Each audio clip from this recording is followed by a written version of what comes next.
বন্ধুরা, সত্যি প্রকৃতির সাথে আজ পর্যন্ত মানুষ কোনো দিন পেরে উঠতে পারেনি। দেখুন না, এই জলজ্যান্ত প্রমাণ।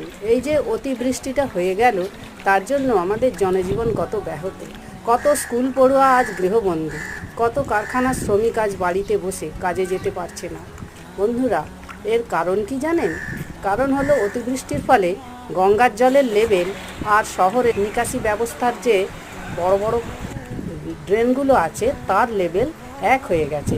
এই জন্য এই জল আমাদের জনজীবন ব্যাহত করছে। বন্ধুরা, এই যে ঝিলটি দেখতে পাচ্ছেন, 2 বছর আগেও এই ঝিলে গিয়ে এলাকা জমা জল গিয়ে পড়তো। বর্তমানে এই জল আমাদের এলাকা প্লাবিত করছে, ক্রমশ এলাকা প্লাবিত করেছে।